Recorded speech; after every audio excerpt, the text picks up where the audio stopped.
எல்லாம் முடியும்? 18வது நாள் சண்டையில என்ன நடக்கும்? பீமன் கதாய்த்தால் உன் கணவர் வலது துணை முடியும். யாரு என் புருஷ சாவ போறாரா?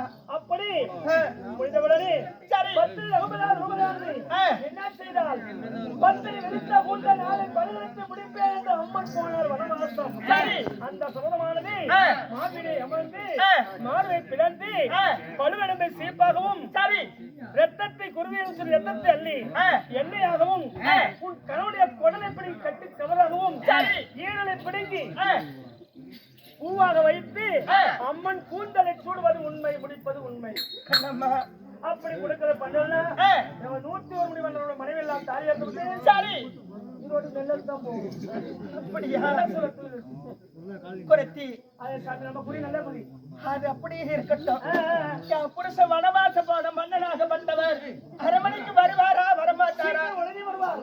அப்படியா? அவரை வீதியிலே போயிட்டே இருக்கிறார், வருவாரு போறாரு வராரு போறாரு. புறமானே நீ அந்த வீதியிலே வா. முதல்ல என் புருஷனுக்கு இப்பேற்பட்ட கதிகளா சொல்லி இருக்கிற என் புருஷன் என்கிட்ட வந்து சேரட்டும்.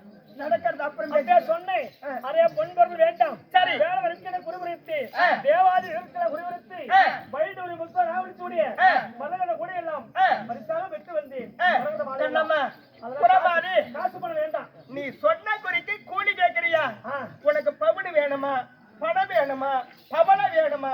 உனக்கு என்னடே குறைச்சி வேணும்? வைடூரி எதுவும் வேண்டாம். சரி நான் தேவதற்கு பரிசாக பெற்று வந்தவள். அப்படியா? அதனால எனக்கு சென்னல் கொடுத்தால் போதும். சென்னல் கொடுத்தா போதும். சொன்ன குறிக்கிறியா? குறைத்தி சாவி ஆகப்பட்டது என் புருஷங்கிட்ட இருக்குது. பூட்டு மட்டும்தான் இங்க இருக்குது. புருஷ வரட்டும். சாவி திறந்து எவன் ஜன்னல் வேணுமாலும் கிடைக்கிறேன். அந்த பையன் சாவி போடு நல்லா திறக்கும்.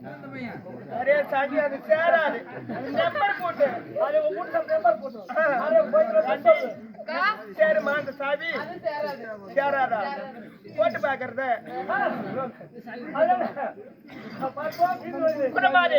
போயிட்டு வா. அரே சாவி